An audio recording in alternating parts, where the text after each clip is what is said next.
Em Uberlândia, no Triângulo Mineiro, pastor evangélico proíbe casamento porque a noiva não é virgem. O casal entrou na justiça. O casamento estava marcado para o dia 19 de dezembro. Porém, 10 dias antes de subir ao altar, o casal de evangélicos teve a surpresa desagradável. O pastor presidente convocou a gente para uma reunião e imediatamente foi tratado o assunto, falando que não haveria o casamento por causa que eu não era mais virgem. E simplesmente ele citou esse fato como se fosse o tabu do casamento. Envergonhada, a mulher prefere não mostrar o rosto. O noivo diz que um pastor chegou a anunciar o cancelamento aos fiéis. O culto que teve na igreja, né? Então ele pegou e cancelou meus casamentos na igreja. Nem o enxoval comprado com 1 ano de trabalho e os 300 convites enviados foram capazes de reverter a situação. O único jeito encontrado pelo casal foi levar a proibição às últimas consequências. O caso virou um processo aqui no Fórum de Uberlândia. O juiz pediu todos os documentos da Igreja Assembleia de Deus. E a decisão deve sair ainda esta semana, antes do casamento. O advogado do casal diz que a igreja não pode deixar de realizar o casamento na última hora. Se a igreja não tivesse aceitado marcar a realização do casamento, ela não teria nenhum compromisso. A partir do momento que ela aceitou, aí sim, juridicamente a igreja é obrigada a realizar o casamento. O pastor presidente da Assembleia de Deus em Uberlândia, Álvaro Além Sanches, não fala sobre o assunto e não aparece para receber a reportagem. Enquanto isso, os noivos aguardam a decisão da justiça. Uma espera que alterna sentimentos de angústia e revolta. Me sinto, nessa história, humilhado, né? Vítima de preconceito na igreja. Esse preconceito mostra que nós ainda vivemos na Idade Média em certos casos, hein? Chuva. Casaram-se no civil em Uberlândia, no Triângulo Mineiro, os noivos que foram proibidos de realizar a cerimônia na igreja evangélica. Tudo porque o pastor descobriu que a noiva não era virgem. O caso agora está sendo analisado pela justiça. O juiz da 9ª Vara Civil de Uberlândia está analisando o Estatuto da Igreja Assembleia de Deus. Ele vai confrontar o documento com a Constituição brasileira para ver se a proibição é legal. O que nós vamos analisar nesse processo é o suposto direito que o casal, como membro da igreja, teria de ser contraído o seu matrimônio no âmbito da igreja. O casamento estava marcado para o próximo sábado, mas o pastor Álvaro Além Sanches se recusa a realizá-lo porque a noiva não é virgem. A evangélica, que participa dos cultos há 10 anos, teve relações sexuais com seu primeiro namorado há 5. Uma amiga foi quem revelou a história. Na igreja, impera a lei do silêncio. O pastor não aparece e ninguém fala sobre o assunto. Apesar do cancelamento na igreja, Cleusa e Aldo casaram-se no civil. A cerimônia foi simples, só parentes e amigos mais próximos participaram. Diante do juiz, uma surpresa. A mulher, que escondeu o rosto por medo e vergonha, resolve falar abertamente sobre a atitude do pastor. Ele não mediu nem esforço para falar não a esse casamento, sabendo ele que ninguém tem essa autoridade. O casal confirma oficialmente o compromisso, mas não há comemoração. É que Cleusa sabe que, ao enfrentar o pastor na justiça, deixou para trás o sonho de se casar na igreja. Vou guardar isso para o resto da minha vida, vou contar para os meus filhos, dizer: filho, sua mãe um dia lutou para realizar um sonho e não conseguiu. De qualquer forma, com o casamento no civil, esse caso, esse belo romance já começa a ter um happy end. Realmente isso é muito importante, hein? E já está em funcionamento a primeira turbina da hidrelétrica de Igarapava, no Triângulo Mineiro. A usina foi inaugurada hoje pelo presidente Fernando Henrique Cardoso. Chegou a 1h da tarde, acompanhado do governador Eduardo Azeredo. Fernando Henrique veio inaugurar a primeira etapa da usina hidrelétrica de Igarapava, na divisa de Minas com São Paulo. A usina de Igarapava surgiu para suprir a demanda de energia elétrica no país. A preocupação aumentou depois dos blackouts nas regiões Sudeste, Centro-Oeste e Sul. O presidente ligou a primeira turbina, que já está gerando 24 megawatts. Quando as outras 4 estiverem funcionando, Igarapava vai gerar 210 megawatts, o suficiente para abastecer 2 cidades com 500 mil habitantes. O presidente também falou sobre a importância da união do Estado e iniciativa privada. Graças a esse novo conceito de parceria, da capacidade que tem o Estado hoje de outorgar concessões em parceria ou não ao setor privado, nós conseguimos efetivamente sacudir o Brasil nessa área energética. E o governador... E a Justiça obriga a Igreja Assembleia de Deus de Uberlândia, no Triângulo Mineiro, a fazer o casamento que foi recusado por um pastor. O motivo da polêmica: a noiva não era virgem. Exatamente uma semana depois de receber o pedido feito pelos noivos que tiveram a cerimônia religiosa suspensa pelo pastor Álvaro Além Sanches, afirmando que a noiva não era mais virgem, o juiz da 9ª Vara Cível de Uberlândia, Luiz de Oliveira, deferiu a liminar obrigando a Igreja Assembleia de Deus a realizar a cerimônia religiosa de Cleusa e Aldo. Segundo o advogado, o juiz, ao tomar a decisão, levou em conta que o Estatuto da Igreja não pode ferir o princípio constitucional de que todos têm o mesmo direito e deveres perante a lei. A Justiça finalmente corrigiu uma distorção social, um erro isolado de um pastor evangélico. O casamento está marcado para acontecer amanhã a partir das 20 horas nesta igreja no bairro Tibere. Mas mesmo com a decisão da Justiça, até o momento o pastor não se pronunciou se vai ou não fazer a cerimônia. O meio ambiente é tema de aula em escolas de Indianápolis, no Triângulo Mineiro. Como dever de casa, os alunos participam de mutirões de limpeza das cachoeiras, o que muda a rotina da cidade. Indianópolis, com 6.000 habitantes, fica a 500 quilômetros de Belo Horizonte. Nas ruas, a tranquilidade do interior permite uma boa prosa no banco da praça ou um joguinho de cartas. O pequeno município guarda riquezas históricas como a Igreja de Santa Ana, construída em 1743, e o Coreto da Matriz. Outro orgulho dos habitantes são os jardins, que dão charme ao centro da cidade. Mas de uns tempos para cá, a rotina dos moradores está mudando. É que uma preocupação que há muito tempo não existia já começa a tomar conta da cidade. A preservação do meio ambiente em Indianópolis já virou até matéria na escola. A aula é ao ar livre. A professora deixa de lado o quadro negro e passa noções de cuidados com a natureza. A gente tem poucas opções de lazer aqui nessa cidade. Então, as poucas opções que a gente tem, a gente deve manter e cuidar do que é nosso. No banco ao lado, seu Valdo, que passou pela escola há muitos anos, sabe que a grande ameaça para os rios da região são os banhistas. Não tem nem gizela. Todo mundo, onde é que bebe, ela aí já joga, onde é que come, ela já deixa.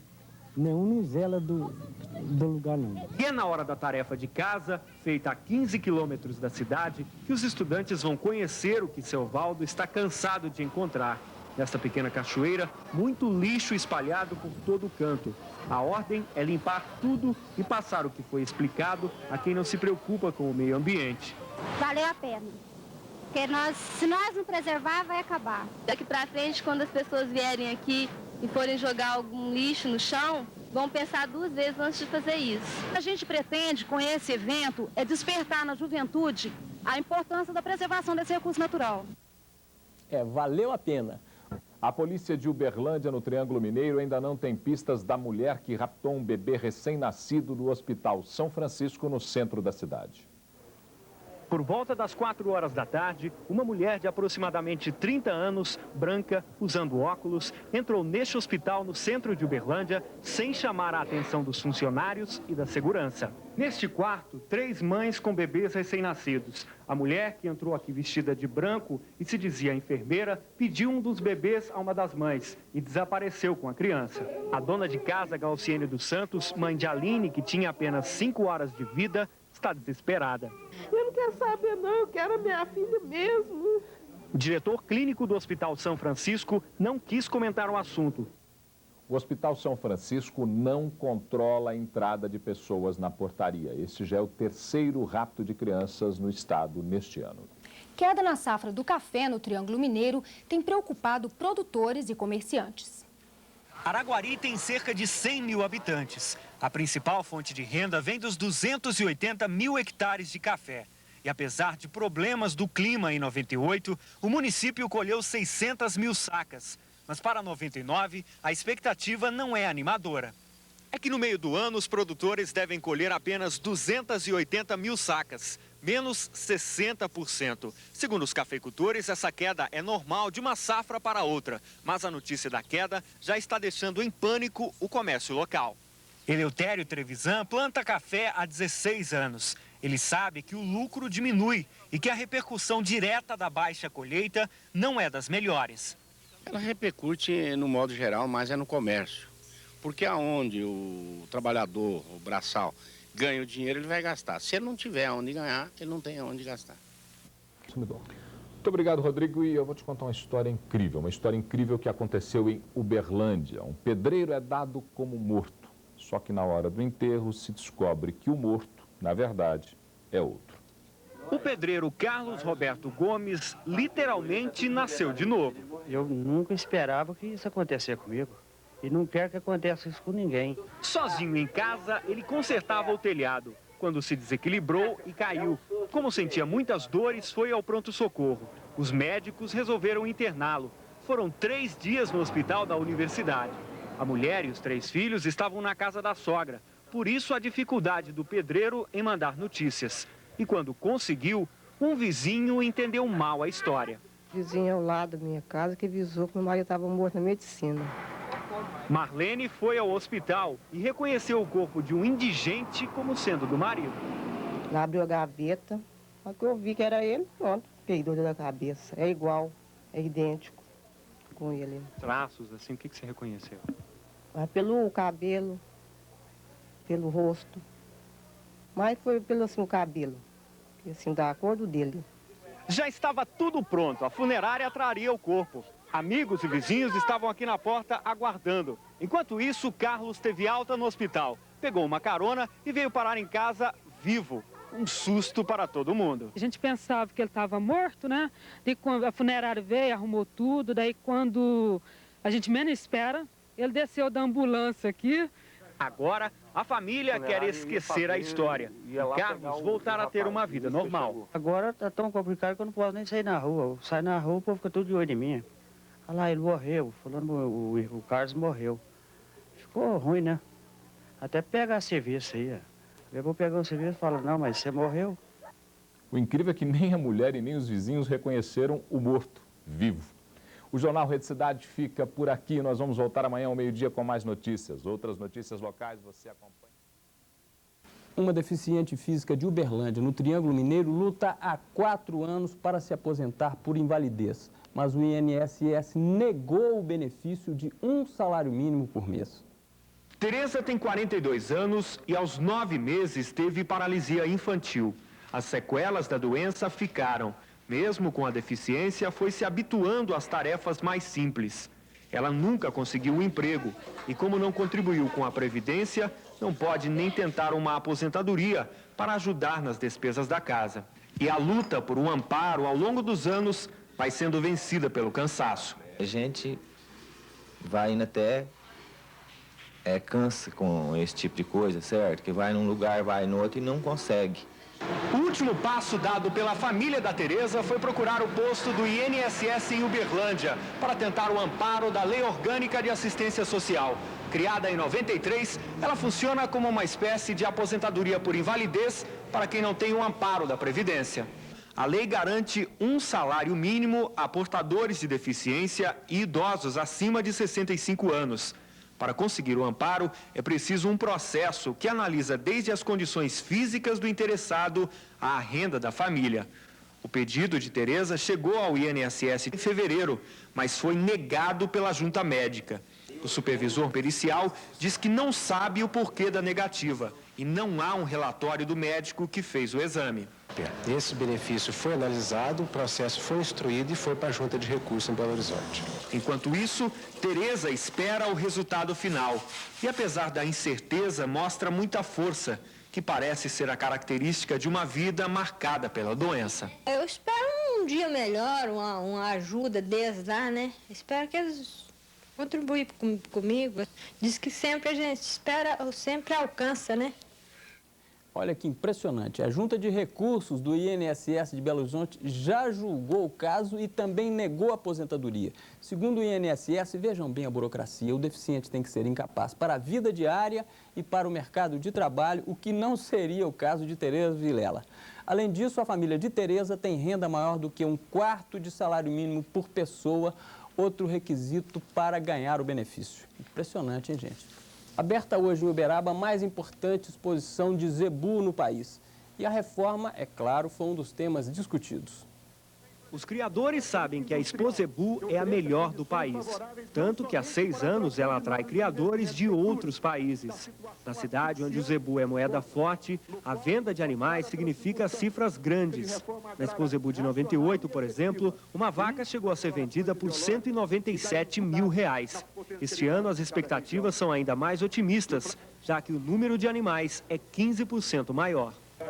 A feira é internacional, movimenta milhões de dólares e reúne pessoas de todo o país. Mas no dia da abertura oficial, não foi nenhum animal premiado ou o negócio milionário que eles representam o centro das atenções. O que chamou a atenção aqui foi o encontro entre governo federal e estadual.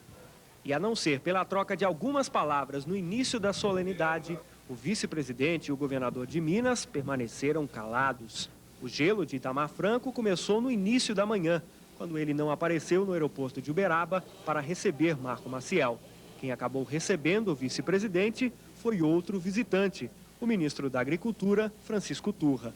No Parque de Exposições, a reforma agrária deu o tom dos discursos. Eu acho que nós somos um país continental. Não dá para se fazer reforma agrária de forma centralizada na União. Tem que delegar para os estados. E estes para os municípios. Acabei de determinar as autoridades mineiras, tanto a Polícia Militar quanto a Polícia Civil. Nós queremos diálogo, vamos fazer tudo através do diálogo, mas nenhuma autoridade mineira vai conversar com quem estiver encapuçado. A zebra não pintou na festa, a festa foi só do zebu mesmo. Pela informação que eu tenho da TV Paranaíba, de Uberlândia, Itamar e o ministro Pimenta da Veiga se ignoraram totalmente. É mais um episódio da guerra entre o governo de Minas e o governo federal. Começaram a ser queimadas hoje plantações de laranja em Monte Alegre, no Triângulo Mineiro. Elas estavam contaminadas pelo cancro cítrico, uma doença que já atingiu 4 cidades na região. A operação reúne agentes do IMA e do Fundo Paulista de Defesa da Citricultura, mantido por produtores de São Paulo e do Triângulo Mineiro. Eles se preparam para destruir um foco do cancro cítrico, encontrado no município de Monte Alegre de Minas. A doença, causada por uma bactéria, provoca lesões e a queda das folhas e frutos.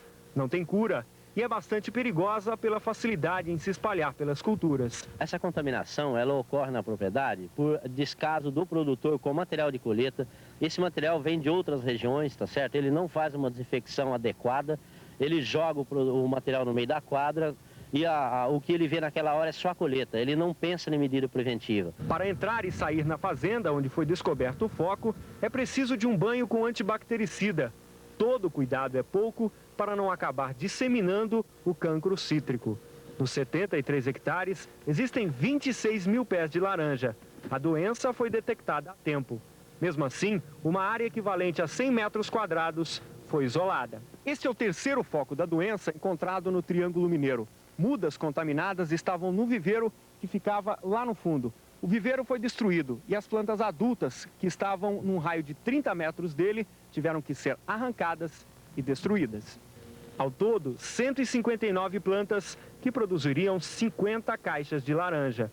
O IMA interditou a fazenda e as frutas que iriam para o mercado varejista da região não poderão ser comercializadas. Essa é uma propriedade que só poderá vender o seu produto, o seu fruto para a indústria, para evitar assim que haja contaminação dessa propriedade para com outras propriedades, até então isenta do problema do cancro cítrico.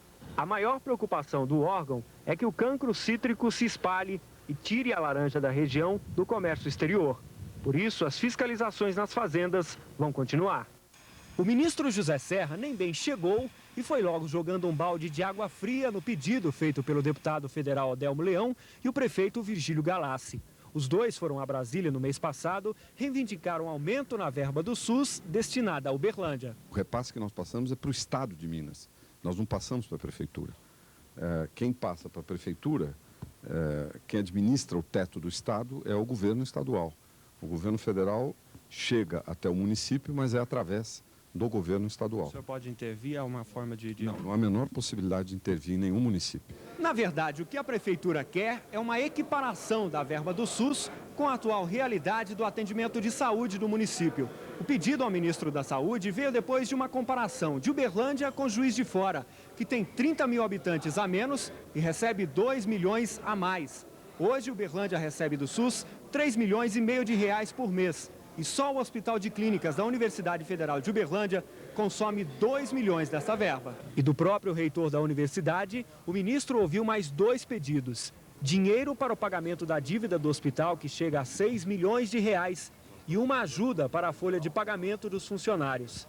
José Serra prometeu estudar o segundo pedido, mas disse que não pode fazer nada quanto ao primeiro. Depois, seguiu para uma verdadeira maratona de visitas. Na UAI do bairro Tibério, uma das 7 unidades de saúde espalhadas pela cidade, viu de perto a estrutura para o atendimento de 1.200 pessoas por dia. No Instituto do Coração, a telemedicina, capaz de monitorar pacientes cardíacos a qualquer distância com a ajuda de um telefone. Uberlândia foi a cidade pioneira no país a adotar o sistema.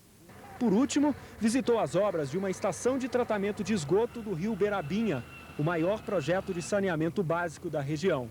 E na hora de embarcar de volta a Brasília, o ministro chamou a imprensa e voltou atrás na questão do aumento da verba do SUS para Uberlândia. O teto ele é fixado pela Secretaria Estadual da Saúde. Agora, vai aumentar o recurso de saúde de Uberlândia por conta dos reajustes que nós promovemos, reajustes altos em maternidade de alto risco, emergência, neurocirurgia, hemodiálise, oncologia, uma série de procedimentos que nós estamos aumentando. Como aqui tem gestão plena, virão mais recursos. Eu calculo que pode vir entre 3 e 5 milhões a mais por ano, ou seja, entre 6 e 10% a mais do atual teto, que é de 50 milhões. Quero dizer que para Uberlândia, mais ou menos, vem por ano cerca de, ou mais até, de R$100 por habitante, que é um dos índices mais altos do Brasil. Agora, eu creio que vale a pena porque o sistema de saúde aqui é muito bom. Eu fiquei muito positivamente impressionado. Itamar Franco recebeu do bispo diocesano de Uberlândia um documento que relata confrontos entre a polícia militar e movimentos do Sem Terra na região. São matérias de jornais e boletins de ocorrências que revelam abuso de autoridade e até agressões a membros da igreja. Outro ponto levantado pelo bispo que chamou a atenção do governador é a criação de um movimento armado de produtores rurais em Ituiutaba para agir em casos de invasões de terras. O que preocupa é a violência e o desrespeito à pessoa humana, à dignidade da pessoa, somente isto. E a gente então colocou o dossiê da violência no campo para o senhor governador, pedindo para ele analisar e a gente dando sugestão a que se olhe mais atentamente a atuação de todos, inclusive a polícia, que é muito importante, é um órgão que tem trabalhado muito bem, mas em certos aspectos ela poderia melhorar ainda mais. O governador também recebeu uma carta do presidente da União dos Secundaristas de Uberlândia sobre o caso do menor torturado por policiais militares no último domingo. Itamar prometeu à igreja e aos estudantes averiguar todas as denúncias, além de falar pessoalmente com o alto escalão da Polícia Militar.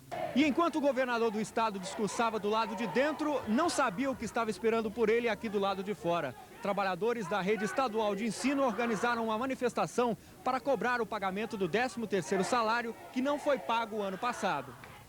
Os manifestantes foram barrados pela polícia. Mesmo assim, continuaram na porta da escola à espera do governador. Itamar ficou sabendo da manifestação através de assessores e criticou a atitude dos trabalhadores. O que esse movimento leva? Quando não há compreensão de um governo que diz com honestidade que não tem como pagar, que é preciso pagar primeiro a folha de pagamento, que quer pagar o 13º, que não é meu, que era do outro. Mas o que esse movimento nos obriga também a fazer uma meditação que muita gente quer? Que a folha de pagamento é uma folha que consome 78%. Será que esta gente que faz esse movimento quer que eu os dispense para que a folha se torne menor e menor ela se tornando eu possa pagar? Depois resolveu conversar com uma comissão dos manifestantes. Na saída, nenhuma manobra do cerimonial do governador conseguiu evitar o encontro dos trabalhadores com Itamar, que tentou ainda falar com a multidão, mas desistiu. O famoso Serviço de Proteção ao Crédito. Operação Café combate a ação de assaltantes em Araguari, no Triângulo Mineiro. Essa foi a saída encontrada para tentar reduzir o alto índice de roubos do produto na cidade. Araguari é uma das cidades do Triângulo Mineiro cercada de café por todos os lados. As plantações, a perder de vista, enchem os olhos dos produtores. São 40 milhões de plantas. A cidade está localizada na região onde é produzido 10% do café brasileiro e de onde saem todos os anos cafeicultores premiados em concursos de qualidade internacional. E é por isso que o fruto vale ouro no município. As sacas com grãos beneficiados são guardadas como verdadeiros tesouros nos galpões das cooperativas.